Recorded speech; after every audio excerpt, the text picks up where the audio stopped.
In this video, I'm gonna beat Plants vs Zombies 2 using only plants from PVZ 1, Part 6, The Far Future. This time it will be 25 epic levels and my girlfriend will play a major role in our today's challenge. That's gonna be a very interesting experience. If you haven't watched the previous 5 parts, I highly recommend you do it. Without further ado, let's continue our challenge. Enjoy! Day 1. The Introduction. That level was beaten by my girlfriend and I didn't give her any advice, so she was playing as she wanted. I just told her which plants she could use and which were banned due to the rules of our today's challenge. Her strategy was simple, building as many different plants as she could and along with that, building a column of tall nuts. That was the first time she played The Far Future. Day 2. We received the chance to use Squash. I've always found the look on his face disturbing.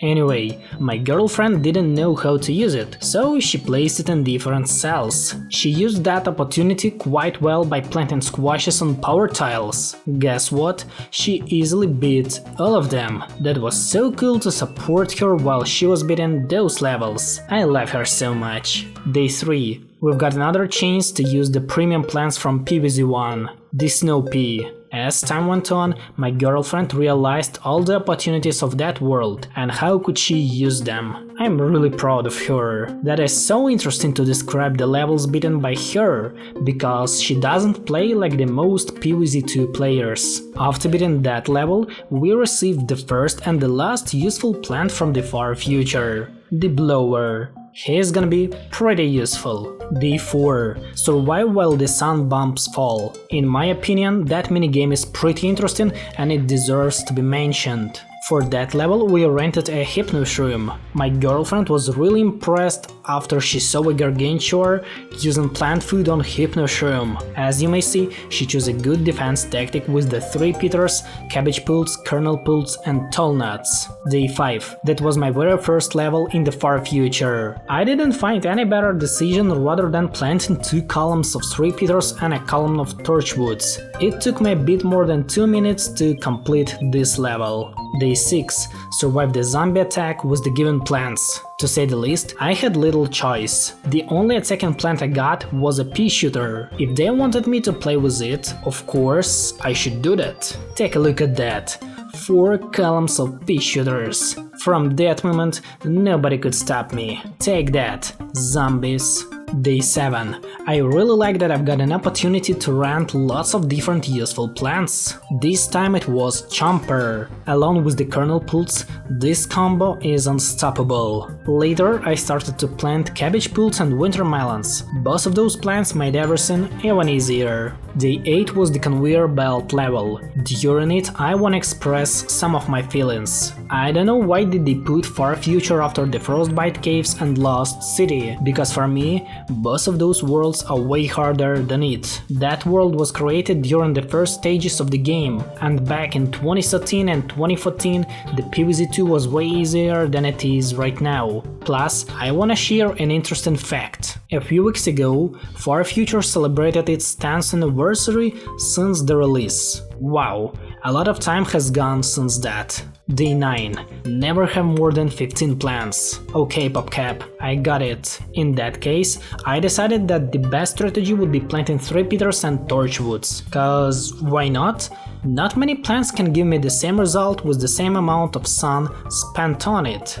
Day 10. Another level which was beaten by my girlfriend. Step by step, she covered the lawn with lots of different plants. I like that she used power tiles in the right way. Later she started to substitute cabbages with the winter melons, so the final wave was easily beaten. I wanna ask you to support her in the comments below this video. She will read all of your comments and answer them as well. Day 11. Yes, my favorite type of level, the last stand. I was really impressed when I saw that she decided to build a column of watermelons and cabbage pults, along with the column of tall nuts. That was truly the best decision in that case. After the final wave, zombies ate one of the walnuts, but they didn't get to the lawnmower, so the level is successfully completed.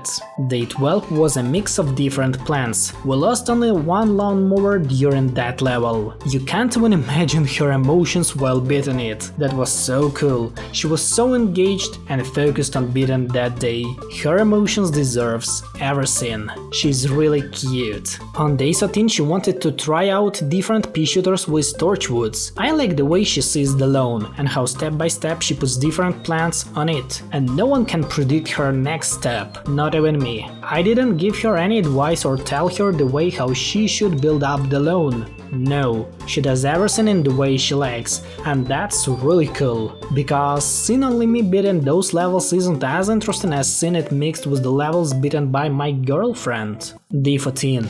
I had a limited amount of sun to spend, to be exact 1400 suns. I understood that the only way to beat that level without losing any lawnmowers was by using power tiles in the right way. As you may see, I did it, and I have even left with 150 suns. Day 15. I had to defend those funny citrons. Was that hard? No, it wasn't. For me, that world is just a bit harder than the Wild West. Using our main strategy, beating it was quite easy. Day 16. Another conveyor belt level, which is obviously unbeatable without the PVZ2 plants. Let's just skip it. Day 17. Finally, the magnifying grass.